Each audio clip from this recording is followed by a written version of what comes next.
There is a certain kind of freedom we chase, quietly, relentlessly, often without even knowing it. It's not the kind of freedom you can buy or win. It isn't found in quitting your job to travel the world, or finally paying off your debts, or moving to the countryside with no neighbors in sight. No, the freedom we're talking about is something far more intimate. It's internal, invisible, and, for many, painfully elusive. Because how free are you really if your choices are quietly dictated by childhood wounds? If the voice that sounds like your own in your head is actually the internalized echo of someone else? It's judgment. If you can't stop comparing, can't stop pleasing, can't stop running, even when there's nothing chasing you? Carl Jung, one of the most influential minds of the 20th century, believed that true freedom does not come from escape. It comes from understanding, from confronting the shadow, the hidden, rejected, unconscious parts of ourselves. And unless we do that, we will always be prisoners, not of governments, not of society, but of our own unexamined psyche. In his words, until you make the unconscious conscious, it will direct your life and you will call it fate. It's a terrifying idea, but also a liberating one. Because what Jung is saying is this: your life isn't just happening to you. You are participating in it, whether you realize it or not. The thoughts you think, the people you're drawn to, the things you avoid, the patterns you repeat, all of it might be part of an invisible script you never knew you were handed. And this is not a new problem. Ancient philosophers, mystics, and revolutionaries have wrestled with this idea for centuries. The Stoics called it mastery of the self. The Sufis spoke of polishing the mirror of the heart. In Buddhist teachings, it's about freeing the mind from illusion. Across cultures and ages, the message echoes: you cannot be free until you know yourself. So in this journey, we're going to dive deep into history, into psychology, into your own inner world. We'll explore what Jung meant, why it matters, and, most importantly, how to begin the path toward freedom that lasts. To understand what Carl Jung meant by freedom, we first need to understand what has historically kept us bound. Because long before therapy couches, TikTok advice, or best-selling self-help books, human beings were already trying to answer the same timeless question: why do I feel so stuck when all I want is to be free? We often think of freedom as an external condition: freedom from political oppression, financial hardship, social constraints, and those forms of freedom are vital. But what Jung pointed to was something deeper, a kind of psychic or spiritual imprisonment, one that can exist even when all external conditions are perfect. And history shows us this isn't a modern affliction. In ancient Greece, Socrates famously said, "The unexamined life is not worth living." He wasn't talking about taxes or government. He was talking about the internal architecture of the self, beliefs, desires, fears. To him, a life lived without self-awareness was a kind of slow death. A life lived in chains we couldn't see. In the East, the Upanishads, written over 2,500 years ago, spoke of avidya, or ignorance. Not ignorance of facts, but ignorance of the self. In that tradition, the greatest suffering comes not from poverty or illness, but from not knowing who you truly are. The result is attachment, illusion, and endless cycles of craving. Sound familiar?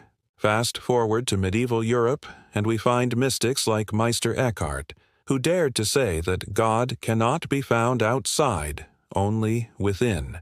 That true liberation was an inward path. This was radical for its time, so radical, in fact, that some were persecuted for it. Because a person who knows themselves deeply becomes much harder to control. Carl Jung didn't invent the idea of inner work. What he did was modernize it. He gave language to the forces within us, what he called archetypes, the collective unconscious, the shadow. He blended ancient spiritual wisdom with modern science and made it accessible, even clinical. He built bridges between psychology and mythology, religion and reason. And yet his message was still radical, because Jung insisted that true freedom requires confrontation, not escape. You must look at the parts of yourself you've buried: the shame, the rage, the fear, the need for validation, the inner child still waiting for love, the compulsions that feel like personality traits but are actually defense mechanisms. You must, in essence, become your own archaeologist. But here's the thing. This confrontation has always terrified people. In ancient Rome, people turned to the gods for answers. In medieval Europe, it was the church. In modern times, we turn to algorithms, distractions, endless consumption. The method changes, but the motive remains the same. Avoid the mirror, because the mirror might show us something we don't want to see. And yet, across time, there have always been those brave enough to look. From the Desert Fathers to the Zen monks, from African griots to Persian poets, the human journey inward has always been the hardest and most sacred path. In Sufi mysticism, they speak of nafs, the ego self that must be purified. The path to freedom is not about acquiring more, but shedding illusions. Rumi wrote, "Why do you stay in prison when the door is so wide open?" The irony, of course, is that the prison is one we build ourselves. In indigenous traditions across the Americas, the idea of the vision quest existed for thousands of years. A rite of passage where a young person must face solitude, fear, and the rawness of their own psyche in order to become an adult. There was no real adulthood without self-confrontation. But here's where we arrive at a sobering truth. Modern society has largely forgotten these rituals. Today, we have milestones like graduating college or getting a job, but they rarely require us to face our unconscious mind. We grow older, but not necessarily deeper. We accumulate success, but not necessarily freedom. We perform, but do not transform. Carl Jung saw this happening in his own time.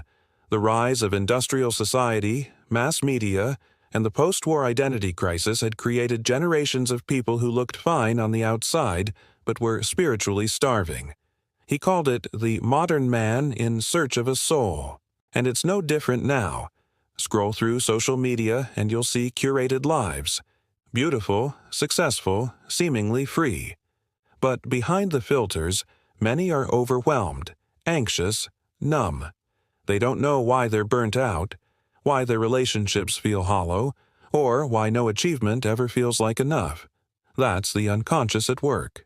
You can't heal what you can't see, and you can't be free if you don't know what's driving you. Jung's contribution to psychology wasn't to just his theories. It was his insistence that healing requires courage. The courage to face your story, your wounds, your patterns. The courage to question inherited beliefs. The courage to live as your full, integrated self, not just your ego's projection. In every age, from Plato to Jung to now, the message repeats, freedom is not given, it is earned. Earned through awareness, responsibility, and a willingness to go within. So now that we understand where this idea comes from, how it's lived and evolved across cultures, myths, and philosophies, it's time to ask, what does modern psychology say about all this? How does today's science of the mind confirm or challenge what the ancients already knew? Let's move into the next section to explore the psychology of the self, the unconscious, and the invisible patterns that quietly shape our lives. Let us begin with the most unsettling truth in modern psychology. You are not fully in control of your life. Not because someone else is pulling the strings, but because you, the version of you that you consciously identify with, is only the tip of the iceberg. Beneath that surface lies the unconscious, the vast, hidden terrain of memories, instincts, traumas, repressed desires, and inherited patterns. And unless you bring it into awareness, as Carl Jung warned, it will direct your life, and you will call it fate. But what exactly is the unconscious? Freud described it as a reservoir of primitive drives and unresolved conflicts. Jung, however, took it further. He believed the unconscious wasn't just personal, it was also collective. That buried in our psyche are patterns that have existed for millennia. Universal motifs, symbols, and psychological blueprints he called archetypes. The hero, the mother, the trickster, the shadow. These aren't just story devices. They're mental structures we all carry. They shape how we see the world, how we relate to others, and how we interpret our experiences. Archetypes live in myths, fairy tales, religions, and dreams. And when they remain unconscious, they quietly rule our behavior. For example, the shadow, one of Jung's most crucial ideas, represents the parts of ourselves we reject, deny, or refuse to acknowledge. This could be anger, jealousy, selfishness, or even ambition and confidence, depending on how we were raised. Say you were taught as a child that being angry is bad. You learned to repress it, but that anger doesn't disappear. It becomes part of the shadow, and then it leaks out in passive aggression, in sudden outbursts, or in attracting angry people into your life over and over again. You think you're just unlucky with relationships. In reality, your unconscious is seeking integration. Jung believed that psychological growth, what he called individuation, is the process of making the unconscious conscious. It's about reclaiming the lost, buried, disowned parts of the self and integrating them. Only then can you live authentically, not as a fragmented mask, but as a whole person. But this isn't just theory. It's reflected in neuroscience, too. Today, we know that much of our decision-making happens automatically, in the subconscious. The brain is constantly predicting, filtering, and reacting based on past experiences. What we call gut feelings are often emotional memories stored in the body, and what we call personality is often a scaffold built around past survival strategies. Take attachment theory, for example. It shows how early relationships with caregivers form internal templates that shape how we connect as adults. If you grew up with inconsistent affection, you might develop an anxious attachment style. You become hyper-aware of abandonment, needing constant reassurance. Not because you're needy, but because your nervous system learned that love is unstable. These patterns become part of your identity, but they aren't you. They're responses, echoes of old environments. CBT, cognitive behavioral therapy, focuses on identifying and reframing distorted thoughts. It's powerful, but it mostly works on the conscious level. Jungian psychology goes deeper. It asks, where did this pattern come from? Whose voice is this in your head? What is the deeper symbolic meaning of this behavior? In Jungian analysis, a recurring dream of being chased isn't just anxiety. It might symbolize the part of yourself you were avoiding. The monster in your dream could be your own unexpressed rage, or ambition, or sexuality. Jung didn't believe in literal interpretations.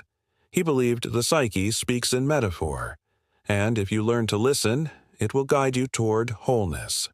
This is where psychology meets mythology. Across cultures, there are stories of the hero descending into the underworld, or the warrior confronting a dragon. These aren't just fantasy, they're psychological blueprints. The dragon is fear. The underworld is the unconscious. The treasure is self-knowledge. And the journey is what Jung called the process of individuation. Modern psychology confirms what these myths already knew. Avoiding discomfort makes it grow. Suppressing emotion leads to illness. Living inauthentically leads to depression and anxiety. The way out is not up, but down, into the roots. This is also reflected in internal family systems, IFS therapy, a modern approach that echoes Jung's ideas. IFS teaches that the mind is made of parts: inner children, protectors, critics, exiles. Each part has a role, even if it's dysfunctional. And healing comes not from destroying these parts, but from understanding and integrating them. The part of you that procrastinates, it might be protecting you from failure. The part that self-sabotages, It might believe success would make you a target. These parts are not enemies. They're fragments that need to be brought home. And yet, so many people avoid this inner work. Why? Because it threatens the ego. The ego is the part of the mind that wants to appear consistent, competent, and in control. The ego wants answers, not mysteries. It wants certainty, not paradox. But the unconscious doesn't work that way. It deals in dreams, symbols, contradictions. To engage with it is to step into a foggy forest without a map. Jung didn't offer quick fixes. He offered a path that involves self-inquiry, patience, and the willingness to feel discomfort without immediately trying to fix it. In today's world of dopamine hits and algorithmic distractions, this kind of inner journey feels almost rebellious. But maybe that's the point. Because in a world that profits from your distraction, knowing yourself is an act of resistance. In a culture that rewards performance, being real is radical. And in a society that sells surface solutions, going deep is the only way to find something true. So, if you've ever wondered why the same problems keep circling back, why you feel like you're living someone else's life, or why peace always feels just out of reach, it may be because part of you is living in shadow, still unconscious, still waiting to be seen. The next question is, what happens if we don't confront this? What are the costs, emotionally, socially, spiritually, of never bringing the unconscious to light? Let's explore the consequences of staying asleep to ourselves. What happens when we do not confront the unconscious? When we spend our lives chasing freedom on the outside while remaining prisoners on the inside? Carl Jung had a clear answer. We project. What we refuse to see in ourselves, we see in others. What we repress becomes our filter. The world starts to feel hostile, chaotic, or meaningless. Not because it is, but because we're wearing the lens of a wounded psyche. This is not just theoretical. It plays out every day in very real, very personal ways. Let's say you grew up believing your worth depends on achievement, on being exceptional. You'll spend your adult life chasing accolades, promotions, external validation, never really knowing why it still feels empty. You may succeed, but you won't feel successful, because the wound is still there, unacknowledged. Running the show. Or maybe you were taught, subtly or directly, that your needs were too much, that being sensitive was weakness, so you become hyper-independent. You pride yourself on not needing anyone, but deep down, you're lonely, exhausted, wondering why intimacy always feels dangerous. That's the thing about the unconscious. It doesn't go away, it just goes underground, and from there, it writes your story. Jung believed that when the unconscious is ignored, it erupts, not just personally, but collectively. Wars, cults, mass hysteria, these aren't just political events. They are psychological events, the shadow of a culture made manifest. He saw Nazi Germany not only as a political disaster, but as a spiritual one, a society possessed by its unintegrated shadow.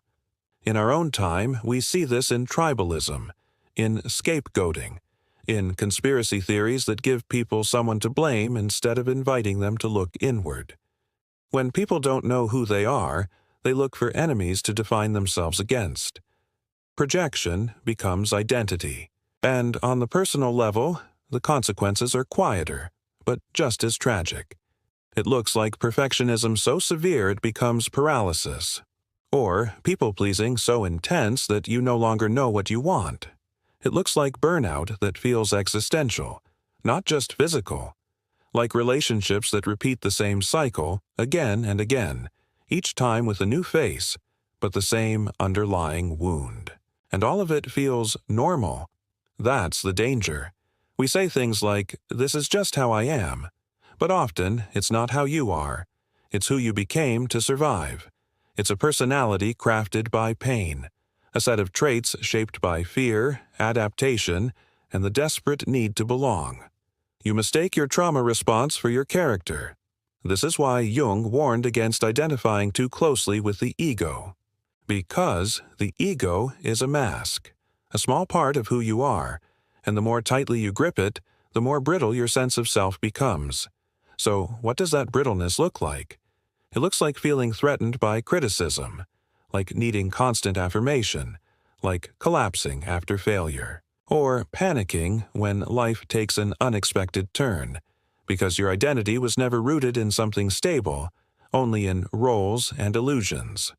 The cost of ignoring the unconscious is not just pain, it's limitation. You don't just suffer, you shrink. You stay in the same job, the same story, the same habits, not because they fulfill you, but because they're familiar. You mistake familiarity for freedom. But comfort zones are just padded cells, decorated prisons, and the longer you stay, the harder it is to leave. Over time, the inner dissonance grows. You sense that something is off, but can't quite name it. A quiet depression creeps in, or anxiety, or numbness. You lose interest in things you used to love. Life starts to feel flat. This is the psyche's way of saying something essential is being denied. Historically, we've seen this in every society that loses its rituals of initiation. When there's no sacred space for self-reflection, for shadow work, for confronting mortality and meaning, people start to drift. Consumerism, addiction, extremism, they rush in to fill the void. The ancient Greeks called this state acedia, a kind of spiritual listlessness. Not sadness exactly, but a fatigue of the soul, a sense that life is happening to you, not through you, and it's incredibly common today, because without self-knowledge you live at the mercy of your programming, and worse, you pass it on. You teach your children what you haven't healed. You model anxiety, resentment, emotional absence, not because you're a bad person, but because you're unconscious. And pain that isn't transformed is transmitted. This is how generational trauma works, not just through genes, but through silence, through repetition, through unlived lives echoing into the next. But here's the most heartbreaking part. The tools for change are within us, always have been. Yet we ignore them. We scroll instead of reflect. We blame instead of investigate. We seek comfort instead of clarity. And in doing so, we trade liberation for distraction. But what if we stopped? What if we turned inward, not just in moments of crisis, but as a way of life? Because when you begin to bring the unconscious into awareness, everything changes. Patterns start to break. You no longer feel like life is happening without your consent. You understand your triggers. Your choices become intentional. Your relationships become more real. You move from reaction to creation. This is the gift of shadow work, of self-inquiry, of psychological integration, and it doesn't make life perfect. But it makes it true, which, in the end, is the only kind of freedom that matters. So now that we've seen the cost of unconscious living, the question becomes, what can we actually do about it? How do we move from insight to practice, from awareness to transformation? In the next section, we'll explore tools, ancient and modern, that can help you reclaim the parts of yourself that have been forgotten. So far, we've explored the hidden architecture of the self, the unconscious mind, the shadow, and the devastating consequences of staying asleep to our own depths. But now, let's shift. Let's talk about healing. Because no matter how tangled or distant you feel from your true self, there is a path back. It's not a quick fix, it's not a checklist, but it's real, and it begins, always, with awareness. Carl Jung didn't believe in healing through suppression. He believed in integration, not perfection, not purity, but wholeness. The first and most essential practice is radical self-honesty. You cannot change what you refuse to see. So ask yourself, what parts of me do I hide, not just from others but from myself? Where do I pretend, perform, minimize, or avoid? When do I feel the most reactive, and what could that reaction be pointing toward? You don't need a therapist to begin this work, but you do need courage. Because looking at the unconscious is uncomfortable. It reveals the stories you've built your identity on, many of which are incomplete, inherited, or simply false. To support this process, start with shadow journaling. This is not the typical gratitude or goal-setting kind. It's deeper. Ask questions like, what do I judge most harshly in others? What emotions do I struggle to express? What do I secretly wish I could say out loud? Whose approval am I still seeking? And then answer them without censorship. Let the words come without editing. This isn't for Instagram, it's for you. Dream work is another Jungian tool. Jung believed dreams are direct messages from the unconscious. They bypass the ego and speak in symbols. Keep a notebook beside your bed. Write down your dreams as soon as you wake. Don't worry about making sense of them at first. Just record. Over time, patterns will emerge. Archetypes will show up. You might see repeating images: water, animals, doors, old houses, unfamiliar cities. Each carries meaning. Not literal meaning, but symbolic. A locked door might represent a repressed memory. A snake might represent transformation. Working with these symbols gently opens the gateway to your deeper self. In parallel, there's immense value in active imagination, a Jungian technique where you dialogue with parts of your unconscious. It sounds strange, but it's deeply powerful. You visualize a conversation between your conscious self and a dream figure, or an emotion, or even your anxiety itself. You ask it, "Why are you here? What do you want me to know?" And you let it answer. The point isn't to control these inner parts, it's to understand them. And yet, even outside of Jungian work, there are many other practices that help soften the grip of the unconscious. One of them is internal family systems, IFS, therapy. We mentioned it earlier. It treats the psyche as a collection of parts, each with its own story, age, and intention. The goal is not to banish your procrastinator, or critic, or inner child, but to meet them. Befriend them. Understand their fears and transform their roles. Imagine telling your inner critic, "Thank you for trying to protect me, but I no longer need shame to stay safe." That's powerful. That's reparenting. Somatic practices are equally important, because the unconscious lives not only in the mind, but in the body. Trauma isn't just remembered, it's stored. In tense shoulders, shallow breath, digestive issues, insomnia. Learning to feel your body is learning to feel your truth. Try body scans, breathwork, slow, mindful movement, yoga, even cold plunges or shaking practices used in somatic experiencing. Anything that brings sensation into awareness helps reintegrate the split between mind and body. And then there's stillness. Meditation isn't about clearing the mind. It's about observing it, without judgment. Watching your thoughts arise like clouds and learning not to believe every one. Over time, this builds what neuroscience calls meta-awareness, the ability to see your thoughts and patterns instead of being possessed by them.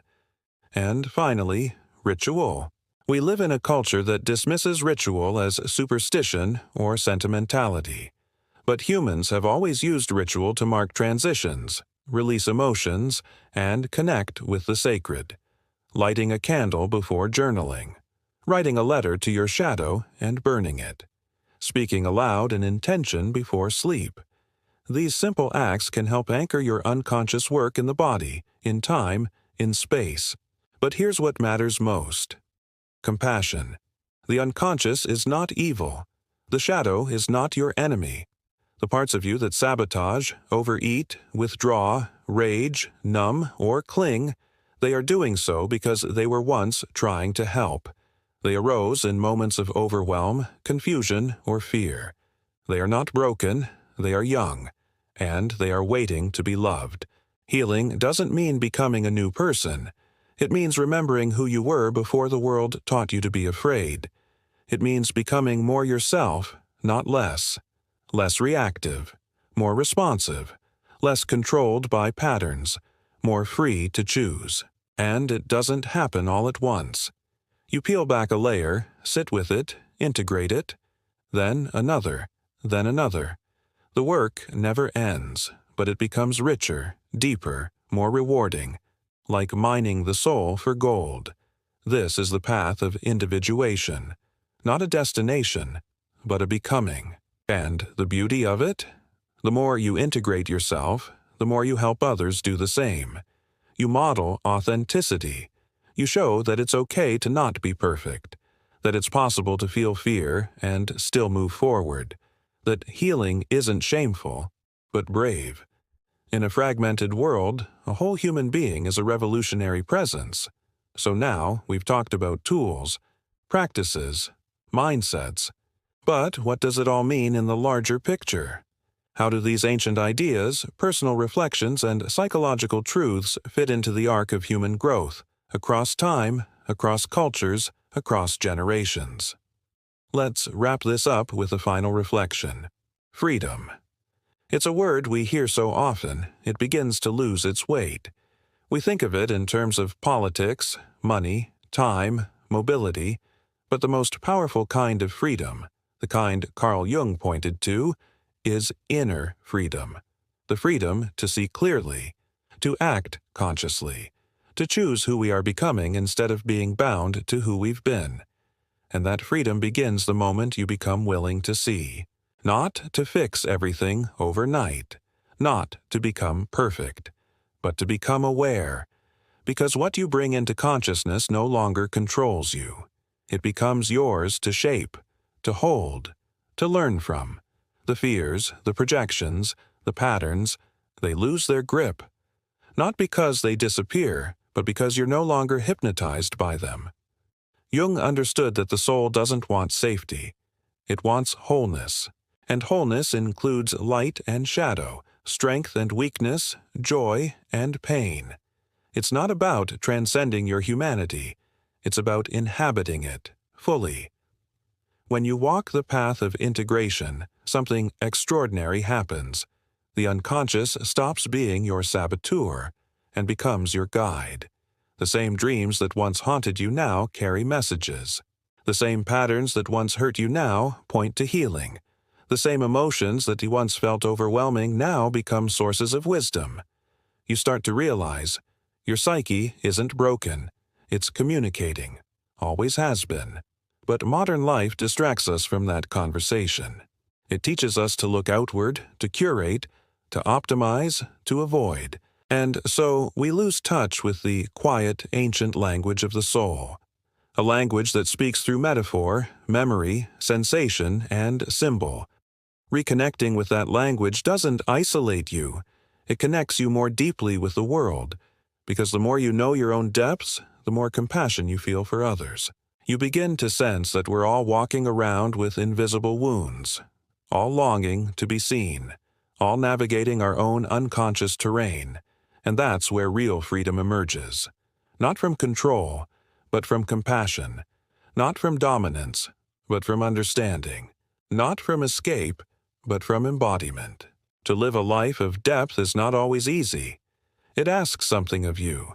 It asks you to sit with discomfort, to question your assumptions, to face your inherited beliefs, your inner critic, your old wounds. But what you gain is priceless. A sense of rootedness in yourself. The ability to respond rather than react. The clarity to make choices aligned with your values. The resilience to meet life as it is, not as you wish it would be. This is what it means to become psychologically sovereign, not controlled by your conditioning, but curious about it. Not stuck in blame, but awake to the power of responsibility. Not perfect, but whole. So if you take one thing from all of this, let it be this. You will never be free until you know yourself. Not just your goals and opinions and achievements, but your shadow, your fears, your stories, your longings. Because when you turn toward the unconscious, you don't lose yourself. You finally meet yourself. And in that meeting, you reclaim a kind of freedom that no one else can give you and no circumstance can take away. A freedom not of doing whatever you want, but of knowing what you truly want, and having the courage to live from that truth. So now ask yourself, who is living your life? Your ego, your programming, or the you that's been waiting to be seen? And if the answer isn't clear, good. That's where the journey begins. If this resonated with you, if something in your chest stirred, or your thoughts paused just long enough to ask, could this be true for me too? Then you're in the right place. This channel exists for that quiet part of you, the part that's tired of surface-level advice, the part that wants more than hacks, headlines, or hollow motivation. You want depth, meaning, tools that honor your humanity, not deny it. Every video here is an invitation to explore the layers beneath your surface, through the lens of psychology, history, mythology, and the timeless wisdom of those who came before us. We weave together Jungian ideas with modern science, spiritual traditions with everyday struggles, because you deserve a space that respects your complexity. If you've ever felt stuck between who you are and who you could be, if you've sensed that there's something deeper guiding your choices but haven't had the language to name it, if you're ready to stop outsourcing your truth and start reclaiming your inner authority, then consider subscribing. Not because you need one more voice telling you how to live, but because we are building something here, a space for people who are unlearning the noise, who are walking themselves back home. Here, we believe your shadow isn't your shame, it's your signal. Here, we believe healing isn't linear, but every step is sacred.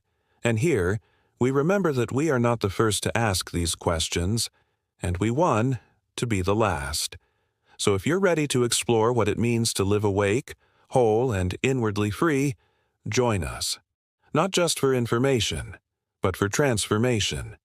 Because the journey into the self is not a solitary one. And sometimes, all it takes to begin is a whisper. You are not alone, and you are not broken. You are waking up, and we're waking up with you.